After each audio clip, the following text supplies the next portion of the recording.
Hello friends, let's continue with chapter 4 today. पिछली class में हमने जो टॉपिक डिस्कस करा था इट वाज बायोट-सवार्ट लॉ। अगर आप लोग रिकॉल करें, मैंने आपको बताया था बायोट-सवार्ट लॉ हमें फॉर्मूला देती है डीबी का। फॉर्मूला था dB is equal to K I D L sine theta upon R square. Biot Savart law में एक चीज हमें एडिशनल करनी पड़ती है, इसको इंटीग्रेट करेंगे तभी हमें टोटल मैग्नेटिक फील्ड मिलेगा। बायोट-सवार्ट लॉ हमें डीबी का फॉर्मूला देती थी। अच्छा, ये तो इसका स्केलर फॉर्म था। इसका एक वेक्टर फॉर्म भी था which was DB is equal to K I D L cross R upon R cube. Vector form सिर्फ यूज होता है डीबी की डायरेक्शन निकालने के लिए। यहां से आप देखिए डीबी की जो डायरेक्शन है वो है डीएल क्रॉस आर, यानी किसी भी क्वेश्चन में मेरे को डीबी की डायरेक्शन निकालनी होगी तो राइट हैंड रूल यूज होगा। फर्स्ट फिंगर पॉइंट करेगी फर्स्ट वेक्टर को, फर्स्ट वेक्टर यहां पे डीएल है, सेकेंड फिंगर पॉइंट करेगी आर वेक्टर को और थंब मुझे देगा डीबी की डायरेक्शन। तो कैलकुलेट जब हमें मैग्नीट्यूड करना होगा तो मैं ये फॉर्मूला यूज करके डीबी का मैग्नीट्यूड कैलकुलेट करूंगा। वेक्टर फॉर्म सिर्फ डायरेक्शन के लिए है, आपको राइट हैंड रूल लगा के डीबी की डायरेक्शन निकालनी है और फिर टोटल मैग्नेटिक फील्ड निकालने के लिए हम डीबी को इंटीग्रेट कर देंगे। तो लास्ट टाइम मैंने एक डेरिवेशन कराई थी जिसमें मेरे पास एक सर्कुलर कॉइल था, एक वायर है सर्कल का, सर्कल शेप में। इसके सेंटर पे अब जब वायर में करंट फ्लो करेगा, ध्यान से सुनो, जब वायर में करंट फ्लो करेगा तो ये वायर अपने चारों तरफ मैग्नेटिक फील्ड प्रोड्यूस करेगा। हमने डेरिवेशन करी थी इसके सेंटर पे। Magnetic field at the centre का फॉर्मूला आया था n mu not I by 2r। This was the formula for the magnetic field at the centre of the circle. अब आज एक और डेरिवेशन करेंगे अगेन बायोट-सवार्ट लॉ से। Magnetic field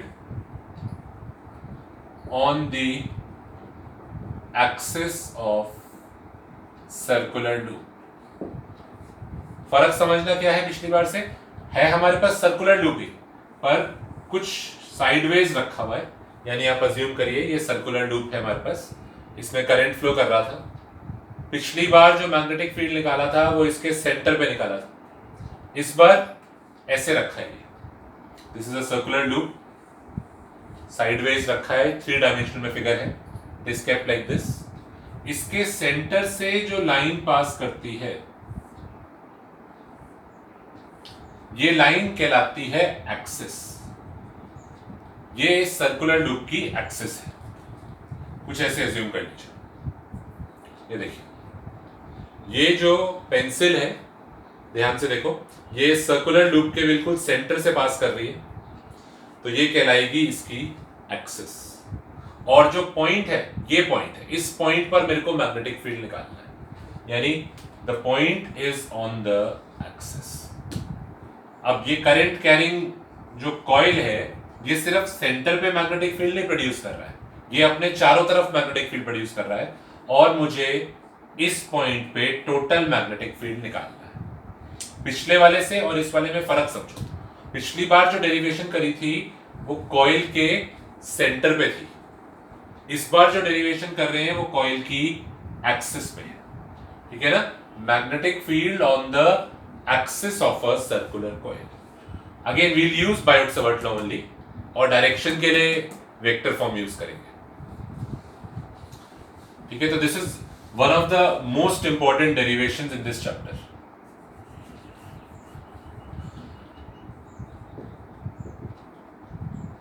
derivation for magnetic field on the axis of a circular loop, ठीक है। तो देखिए फिगर बना लेते हैं। ये हमारे पास सर्कुलर लूप, अब इस सर्कुलर लूप में करंट फ्लो कर रहा है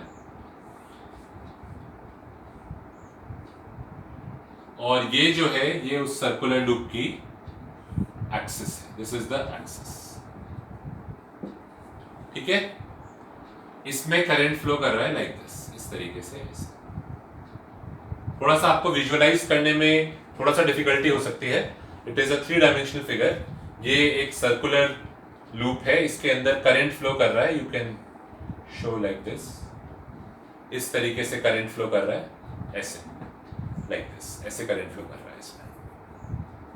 और इसकी एक्सिस है जो इसके सेंटर से पास कर रही है, this is the axis. Axis जो है वो कॉइल के सेंटर से पास करती है। ये इस तरीके की फिगर है। पॉइंट यहां पर है, लेट अस से पॉइंट O है। पॉइंट O पर हमें फाइंड आउट करना है कि मैग्नेटिक फील्ड कितना होगा। ठीक है। अब अगर आप बायोट-सवार्ट लॉ रिकॉल करें तो बायोट-सवार्ट लॉ हमें डीबी का फॉर्मूला देती है। बायोट-सवार्ट लॉ कहती है कि सबसे पहले आपको एक छोटा सा एलिमेंट कंसिडर करना पड़ेगा। मैं पूरे रिंग की वजह से जो मैग्नेटिक फील्ड होगा वो एक बार में नहीं निकाल सकता। मुझे क्या करना पड़ेगा, इस रिंग के ऊपर या इस सर्कुलर कॉइल के ऊपर, ये जो सर्कुलर कॉइल है मेरा, पूरे कॉइल का इफेक्ट मैग्नेटिक फील्ड एक बार में नहीं निकाल सकते। तो क्या करेंगे, इस कॉइल के ऊपर एक छोटा सा एलिमेंट, एक छोटा सा टुकड़ा चूज करते हैं। लेट अस से ये एक छोटा सा एलिमेंट मैंने चूज करा है, कहीं पे भी ले सकता हूं मैं, सर्कुलर कॉइल है, I can take this small element anywhere. तो लेट अस से मैंने सबसे ऊपर लिया है, यहां पर एक छोटा सा टुकड़ा लिया है मैंने, इसका नाम होता है DL। और DL की डायरेक्शन वही होती है जो डायरेक्शन करंट की होती है। तो DL की डायरेक्शन वही है, जो डायरेक्शन करंट की है वही डायरेक्शन DL की भी है। DL is a vector quantity. अब बोर्ड पे ये डायरेक्शन शो करना थोड़ा सा मुश्किल है क्योंकि ये कॉइल ऐसे नहीं रखा हुआ। ध्यान दीजिएगा इस पॉइंट पे, ये कॉइल ऐसे रखा हुआ है। तो जरा ध्यान से सोचो, if this coil is placed like this, current flow कर रहा है लाइक दिस, करंट ऐसे फ्लो कर रहा है और मेरा एलिमेंट टॉप मोस्ट पॉइंट पर है, करंट फ्लो कर रहा है इस तरीके से। तो DL की डायरेक्शन अलोंग Z एक्सिस है, बाहर की तरफ, आपकी तरफ आते हुए। अगर एलिमेंट यहां पर होता तो DL की डायरेक्शन नीचे की तरफ होती। अगर एलिमेंट यहां पर होता तो DL की डायरेक्शन इनटू द बोर्ड होती। DL की जो डायरेक्शन है it is in the direction of current like this. ठीक है ना। तो डिपेंड करता है कि मैंने DL को कहां पर लिया है। अगर पीछे की तरफ लिया होता तो DL ऊपर की तरफ होता, अगर टॉप मोस्ट पॉइंट पे लिया होगा तो DL की डायरेक्शन आगे की तरफ होगी। तो ये DL है, इसकी डायरेक्शन आगे की तरफ है, coming out of the plane like this.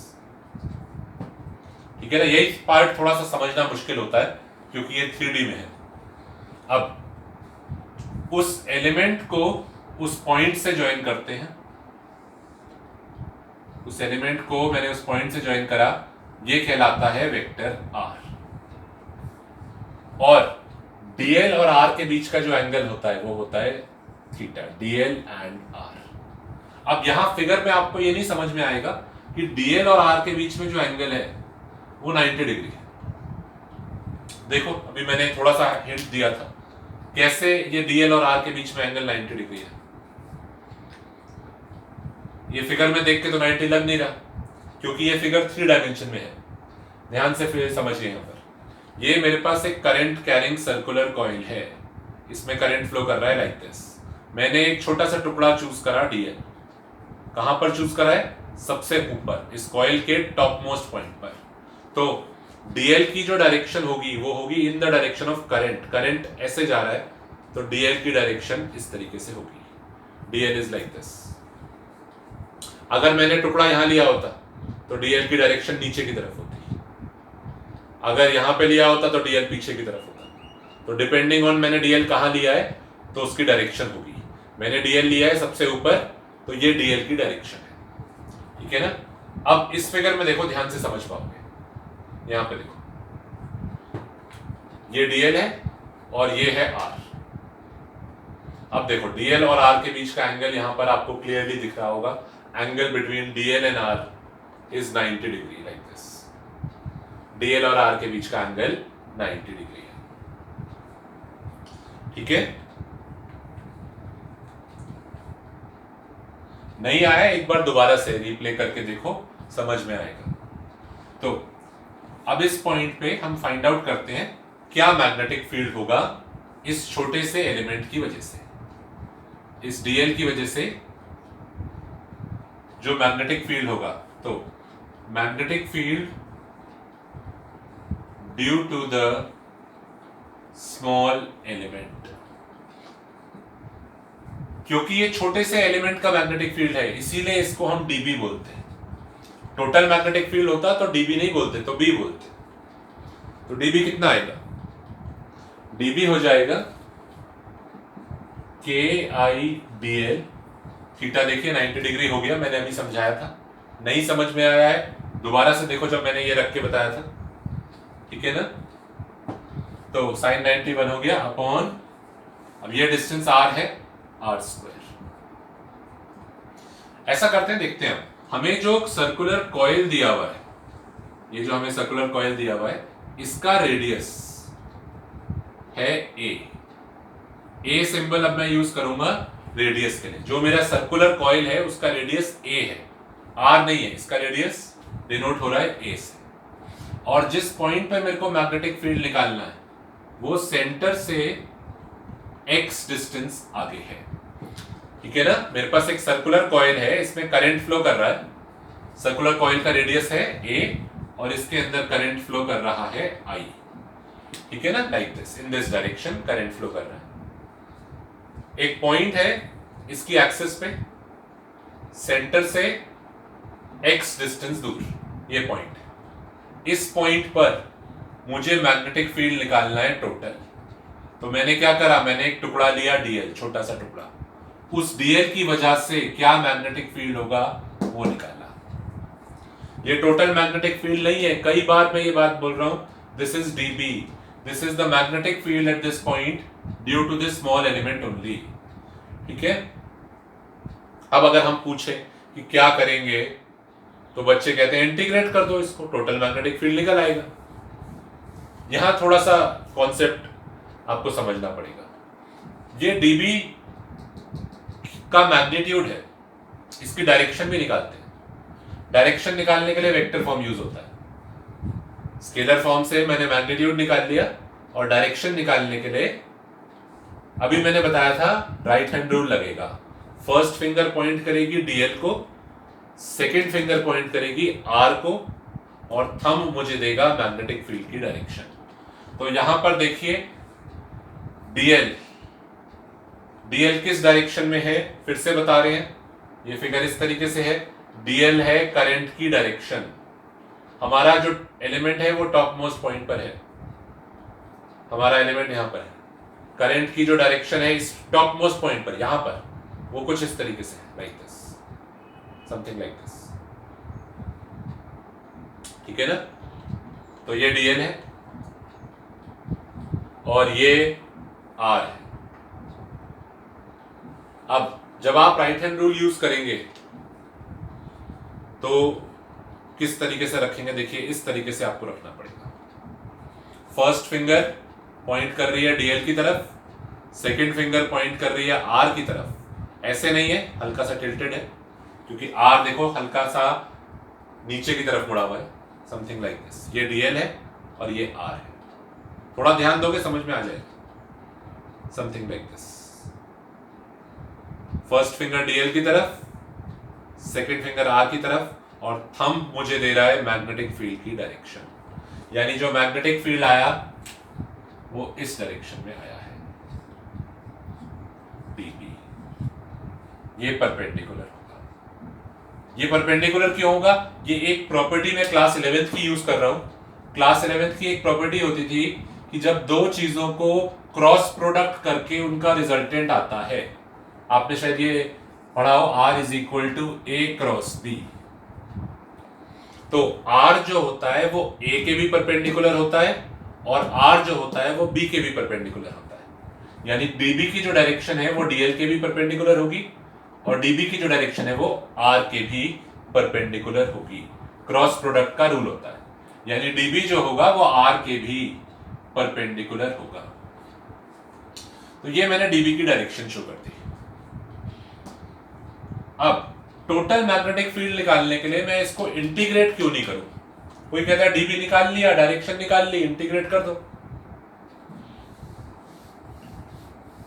इसमें थोड़ा सा हमें समझना पड़ेगा कि एक चीज बताइए मेरे को कि सपोज करो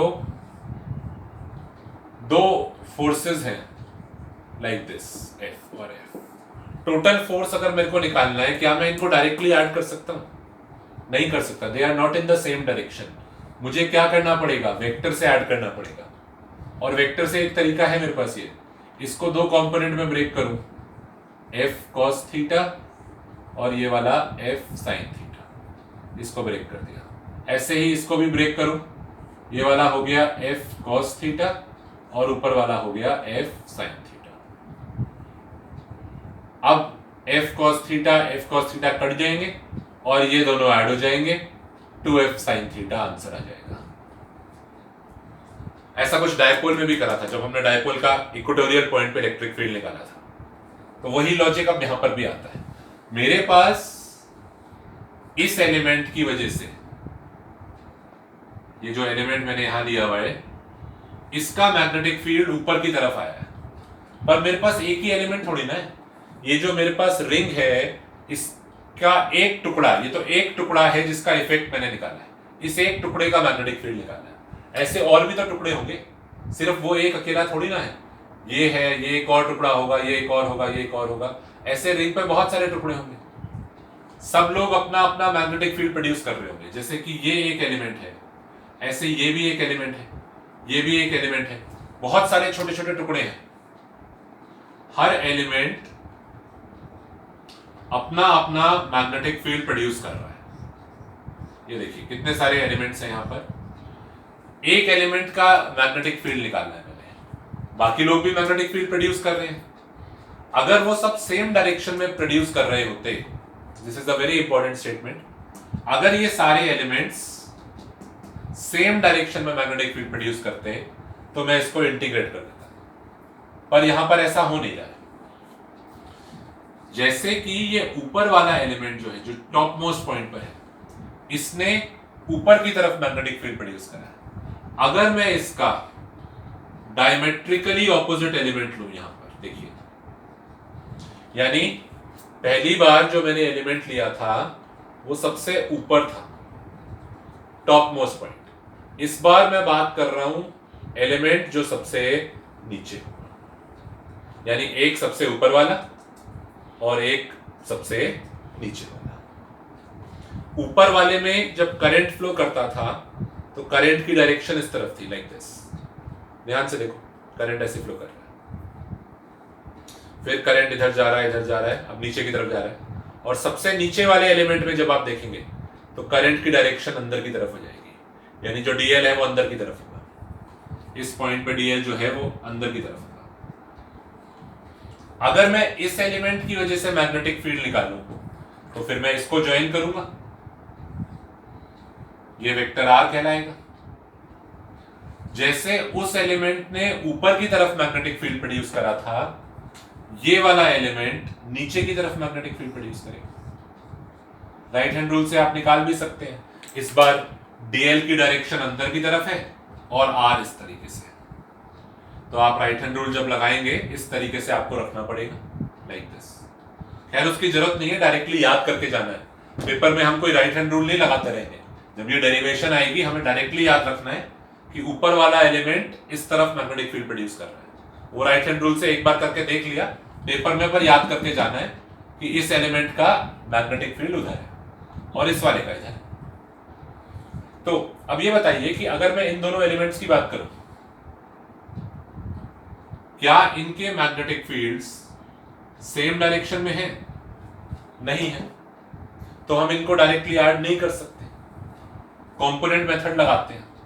अब कंपोनेंट मेथड में मैं क्या कर रहा हूं, मैं इस एंगल को थीटा ले रहा हूं, ठीक है ना? ध्यान से देखना, मैंने उस एंगल को थीटा लिया हुआ है और फिर उसके कंपोनेंट सोचो कैसे होगा। इतने मैं फिगर क्लीन कर रहा हूं, आप लोग सोचिए कि अब क्या करेंगे, डीबी के कैसे हम कंपोनेंट्स लेंगे।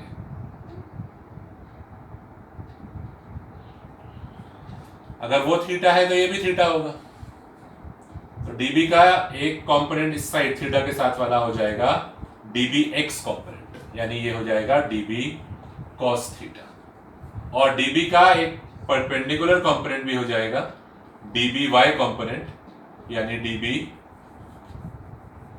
sin theta. तो देखिए मैंने dB के दो कंपोनेंट्स ले लिए हैं, dBx और dBy, ठीक है ना। ऐसे ही इसके भी कंपोनेंट हो जाते हैं, इसका भी dBx कंपोनेंट इधर आता और dBy कंपोनेंट इधर आता। अब एक चीज बताइए कि dBy कंपोनेंट और इसका dBy कंपोनेंट तो कैंसिल हो जाएंगे, ये नीचे की तरफ है और वो ऊपर की तरफ है। हाँ, dBx कंपोनेंट्स जो होंगे they are in the same direction. तो टोटल मैग्नेटिक फील्ड अगर में से पूछा जाए तो आप कहेंगे dB cos थीटा इसका और dB cos थीटा इसका, तो 2dB cos थीटा हो जाएगा। बच्चे कहेंगे टोटल मैग्नेटिक फील्ड हो जाएगा 2dB cos थीटा, क्योंकि dB sin थीटा तो कट जाएंगे, ठीक है ना। इसका जो dB sin थीटा कंपोनेंट होगा और इसका जो dB sin थीटा कंपोनेंट होगा वो कट जाएगा, और dB cos थीटा और dB cos थीटा ऐड हो जाएगा, तो ये आ जाएगा। नहीं, अभी देखो एक चीज और सोचने वाली थी, क्या मेरे पास सिर्फ दो ही एलिमेंट्स हैं? Do I have only these two elements? और भी तो हैं, जैसे ये और ये है, इन दोनों का dB cos थीटा ऐड हो रहा है, ऐसे ही अगला एलिमेंट भी तो होगा यहां पर, और इसके अगला भी होगा यहां पर, वैसे ही इसका नेक्स्ट होगा और उसका भी नेक्स्ट होगा, तो उनके भी dB sin थीटा कट जाएंगे, dB cos थीटा ऐड हो जाएंगे। ऐसे फिर जो अगला एलिमेंट होगा यहाँ, इसका अगला एलिमेंट होगा यहाँ, इनके लिए भी सेम लॉजिक अप्लाई होगा, dB sin थीटा कट जाएंगे, dB cos थीटा ऐड हो जाएंगे, फिर अगला एलिमेंट भी ऐसे ही होगा। क्योंकि ऐसे बहुत सारे एलिमेंट्स हैं, मैं इनको ऐड नहीं करूंगा। उसी केस में हम करते हैं इंटीग्रेशन। जो टोटल मैग्नेटिक फील्ड होगा वो dBx का इंटीग्रेशन होगा।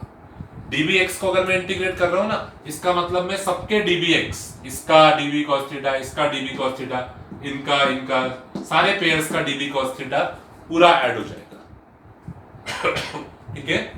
तो इंटीग्रेशन बेसिकली आपका एडिशन प्रोसेस ही होता है, जहां पर मेरे पास बहुत सारे एलिमेंट्स होते हैं, जहां मैं एक एक करके ऐड नहीं कर सकता, वहां हम उसको इंटीग्रेट कर देते हैं। इंटीग्रेट से क्या होगा, सारे एलिमेंट्स का, इसका dB cos थीटा आ गया, इसके ऑपोजिट वाले का भी आ जाएगा, इसका भी dB cos थीटा आ जाएगा, इसका भी dB cos थीटा आ जाएगा, इसका भी आएगा, इसका भी आएगा, पूरा सारे एलिमेंट्स का dB cos थीटा एक बार में ऐड हो जाएगा।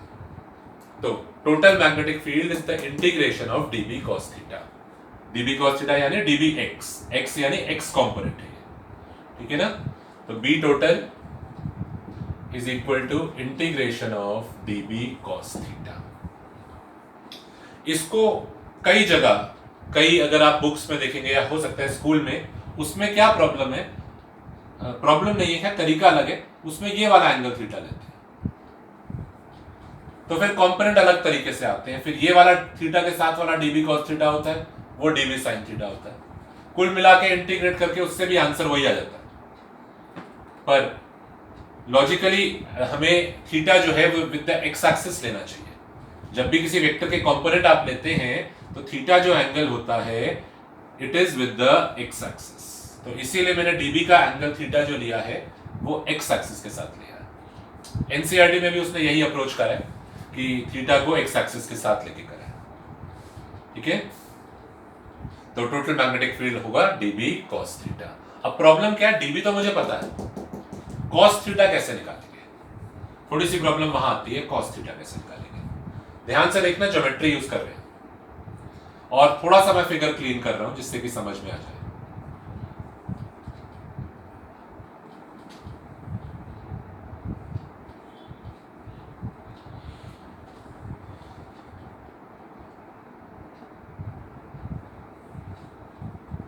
अब मैंने आपको एक प्रॉपर्टी बताई थी कि जो dB है वो r के परपेंडिकुलर है।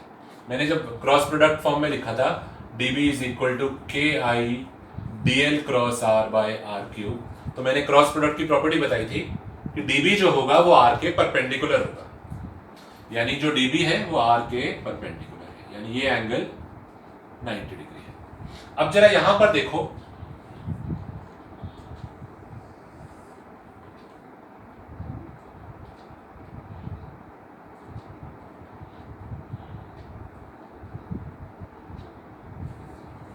ये वाला एंगल बताओ कितना होगा। ये सारे एंगल्स का सम, दिस शुड बी 180। लाइन के अक्रॉस जो भी एंगल्स हैं उनका सम 180 होना चाहिए। तो लेट अस से इसको मैंने कुछ नाम दे देते हैं, फाई प्लस ये वाला तो 90 है, प्लस थीटा शुड बी 180। ठीक है ना? ठीक है, तो यहां से फाई जो आ जाएगा, ये वाला एंगल, ये आ जाएगा आपका 90 माइनस थीटा। अब अगर ये 90 माइनस थीटा है तो इसको देखते हैं, कंसिडर दिस ट्राइंगल, ये वाला। ठीक है, कोई भी चीज अगर नहीं समझ में आती है आप उसको प्लीज रिप्ले करके देख लिया करो। This is a very big benefit of these video classes. Class में पढ़ाते वक्त अगर आप नहीं समझ पाते थे तो वो चीज छूट जाती थी, बट इन वीडियो रिकॉर्डिंग्स आप उसको दोबारा उसी टाइम पे देख सकते हैं अगर नहीं समझ में आया। तो पहले मैंने फाई निकाला 180 डिग्री करके, फाई निकाल लिया, और फिर अब मैं ये वाला एंगल देखूंगा।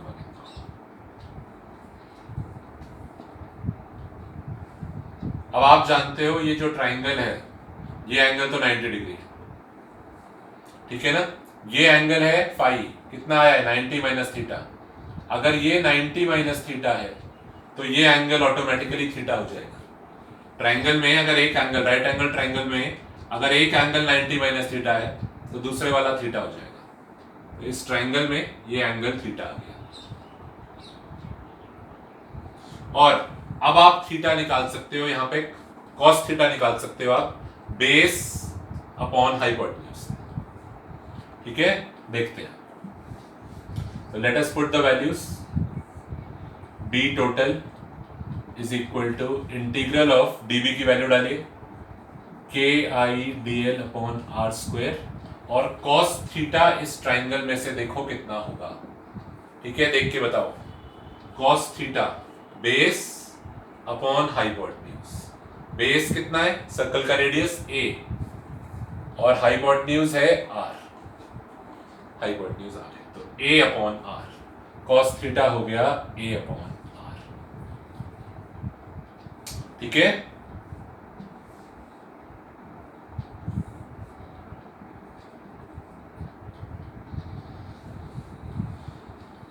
तो हमने dB निकाला था। dB था K I D L by R square. DB को डायरेक्टली इंटीग्रेट नहीं करा, रीजन लिखेंगे यहाँ पे। डायरेक्टली क्यों नहीं करा? क्योंकि डीबी सेम डायरेक्शन में नहीं थे, कंपोनेंट लिए dB x dB y cut गए, डीबी एक्स को हम इंटीग्रेट करेंगे। ये रीजन भी आपको देना होगा यहाँ पे, जो भी मैंने आपको फिगर में समझाया था ना, you will have to write the reason also. Book में देखिएगा प्रॉपर आपको लिखा हुआ मिलेगा, तो वहां से देख के इसको कॉपी में नोट करना है। ठीक है, अब देखो अब आगे क्या करेंगे। टोटल मैग्नेटिक फील्ड निकालना है। जो जो कांस्टेंट है बाहर ले आते हैं। के आई ए बाय आर क्यू, ये सब बाहर आ जाएगा। के कांस्टेंट है, आई कांस्टेंट है, सर्कल का रेडियस कांस्टेंट है, आर की वैल्यू फिक्स्ड ही रहेगी। ठीक है ना? और अंदर बचा इंटीग्रल ऑफ डीएल, और डीएल एक छोटा सा एलिमेंट था सर्कल के ऊपर। डीएल को मैं इंटीग्रेट करूंगा तो टोटल लेंथ आ जाएगी सर्कल की। DL was a small element on the circle, ये छोटा सा एलिमेंट है। इसको मैं इंटीग्रेट करता हूं तो टोटल एलिमेंट पूरे सर्कल पे, पूरे सर्कल की लेंथ आ जाएगी, जो कि कितनी होगी? डीएल का इंटीग्रल, रेडियस ए है तो पूरे सर्कल की लेंथ होगी 2 पाई ए। 2 पाई ए। ठीक है, अब देखिए लास्ट स्टेप में बहुत ही सिंपल है, बस आपको डीबी कॉस थीटा को इंटीग्रेट करना है। इंटीग्रेशन भी बहुत सिंपल है, डीएल का इंटीग्रल सीधा 2 पाई ए दे देता है। अब लास्ट स्टेप में आर को पुट कर दो पाइथागोरस थ्योरम से। क्या लिख सकते हो? आर कितना होगा यहाँ पे? ये ए है, ये एक्स है, तो R can be written as A square plus X square का अंडर रूट। ठीक है ना? चलिए देखते हैं। तो बी टोटल आ जाता है, कांस्टेंट के को मैं पुट करता हूं म्यू नॉट बाय 4 पाई आई, ए का स्क्वायर हो गया, ठीक है ना, 2 पाई आएगा, 2 पाई कैंसिल कर देंगे, और आर का क्यूब है, आर का क्यूब है यानी इसकी पावर 3/2 हो जाएगी, ए स्क्वायर प्लस एक्स स्क्वायर की पावर 3/2। ये देखो 2 पाई 4 पाई कैंसिल करते हैं, यहां 2 आ जाता है। तो what is the total magnetic field, अब मैं ऊपर लिख रहा हूं, जो टोटल मैग्नेटिक फील्ड आया है वो आया है mu not I A square, mu not I A square upon 2 A square plus X square की पावर 3/2। और इसमें भी एक चीज ऐड कर देंगे, अगर मेरे पास एक ही वायर होता तो ठीक है ये, पर क्या है अगर मेरे पास कॉइल है उसमें मल्टीपल, अब जैसे यही टेप है, टेप में एक रोल नहीं है, आप देखिएगा ध्यान से, टेप में मल्टीपल टाइम्स रोल हो रहा है, जब हम इसको ओपन करते हैं तो मल्टीपल रोल्स होते हैं, तो वैसे ही अगर मल्टीपल राउंड्स हैं वायर के तो इसको आप n से मल्टीप्लाई कर दीजिए, एक टर्न के लिए था, अब अगर n टर्न्स हो गए तो इंटू n हो जाएगा। तो ये हमारा फाइनल रिजल्ट आता है, magnetic field on the axis, and this is a very important derivation। अच्छा, इसमें से भी देखो अब एक बाउंड्री कंडीशन, अगर पॉइंट अभी जो हमने केस करा है वो पॉइंट सेंटर से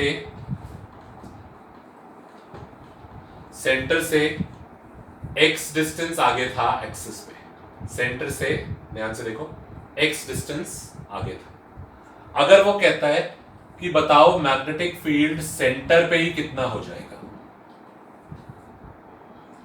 तो यानी सेंटर से मैं कितना डिस्टेंस आगे जाऊं, मेरे को सेंटर पे ही निकालना है, तो मैं क्या करूं, इस रिजल्ट में क्या सिंप्लीफाई करूं, अगर मेरे को सेंटर पे ही निकालना है, ये है सेंटर से x डिस्टेंस आगे जाने पर, अगर मुझे सेंटर पर ही निकालना है तो I should put for centre x की वैल्यू 0, x 0 है यानी सेंटर पे ही आ गए, पुट करके देखिए n mu not I A square upon 2, x को 0 डाल देता हूं तो यहाँ पे a क्यूब बचेगा, a स्क्वायर का 3/2, ये कैंसिल होगा, फॉर्मूला आ जाएगा n mu not I by 2a, मैंने रेडियस a लिया हुआ है, ये वही फॉर्मूला है जो सेंटर का हमने अलग से डिराइव करा था, अगर मैं a रेडियस लेता हूं तो सर्कल के सेंटर पे फॉर्मूला यही होता है, ठीक है ना।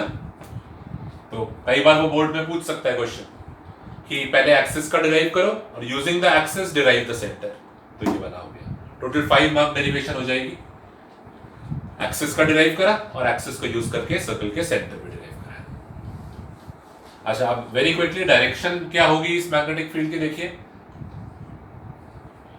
dbx को इंटीग्रेट करा है, यानी जो टोटल मैग्नेटिक फील्ड आएगा, जो ऊपर वाले कंपोनेंट थे वो तो कैंसिल हो गए थे, जो टोटल मैग्नेटिक फील्ड आएगा वो अलोंग द x एक्सिस आएगा, this is the total magnetic field, dbx का इंटीग्रल है, ठीक है ना। तो उसके लिए भी एक शॉर्टकट बना देते हैं,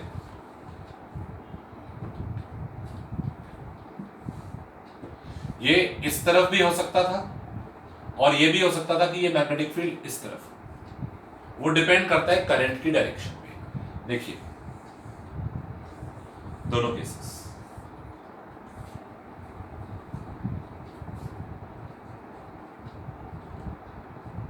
सपोज करिए एक ऑब्जर्वर यहां से देख रहा है, ये ऑब्जर्वर है इस साइड से, ये इस कॉइल को देख रहा है और इस कॉइल में जो करंट की डायरेक्शन लग रही है इस ऑब्जर्वर को, यहां से जो देखेगा इसको जो डायरेक्शन लग रही है वो एंटी क्लॉकवाइज लग रही है, तो उस केस में जो मैग्नेटिक फील्ड होगा that will be towards the observer. देखो बी टोटल जो होगा वो इस तरफ, हमने करंट की जो डायरेक्शन मानी थी वो एंटी क्लॉकवाइज मानी थी, ठीक है। और दूसरा केस ये हो सकता है कि इसमें करंट की जो डायरेक्शन हो वो क्लॉकवाइज हो। ये ऑब्जर्वर जो देख रहा है इसको लग रहा है कि करंट की डायरेक्शन क्लॉकवाइज है, तो उस केस में जो मैग्नेटिक फील्ड होगा वो इस तरफ डायरेक्टेड होगा। मैग्नेटिक फील्ड लाइंस इस तरफ जाएंगी, यानी हम कहेंगे they are going away from observer. इस केस में मैग्नेटिक फील्ड लाइंस इस तरफ होंगी। हमने तो सिर्फ एक्सिस का पढ़ा है, पर और भी मैग्नेटिक फील्ड लाइंस होंगी, पर वो ऑब्जर्वर की तरफ डायरेक्टेड होगी, लाइक दिस। जो आपका circular coil magnetic field produce करेगा वो आपकी तरफ आएगा, और अगर करंट जो है वो क्लॉकवाइज है तो मैग्नेटिक फील्ड लाइंस आपसे दूर जाएंगी। इसमें कुछ आपको ऐसा लगेगा, ध्यान से समझना, कि आप नॉर्थ पोल को देख रहे हो। जैसे नॉर्थ पोल में से लाइनें आती है ना, आपको यहां देख के नॉर्थ पोल लगेगा। इसमें इसको लगेगा मैग्नेटिक फील्ड लाइंस अंदर इस तरफ जा रही है, यानी इसको देख के साउथ पोल जैसी फीलिंग आएगी। तो ये शॉर्टकट याद रखो कि एंटी क्लॉकवाइज में आपकी तरफ आता है मैग्नेटिक फील्ड, क्लॉकवाइज में आपसे दूर जाता है। ठीक है, इस पे बहुत इंपॉर्टेंट न्यूमेरिकल्स भी आते हैं।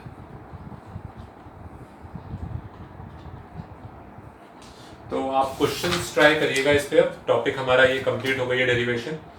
पेज 111 एंड 112 यहां से देख के नीटली डेरिवेशन लिखनी है। पेज 112 पे there is a solved example, वो आपने ट्राई करना है। And there is one homework question. Homework question assignment का है, कई बार पेपर में आया हुआ भी है। Page 133 question number 33, very important question. ये आपने होमवर्क के लिए इसको करना है। ठीक है, इसको रिवाइज करिएगा, फिर कोई डाउट्स होंगे we will discuss that. Okay, thank you.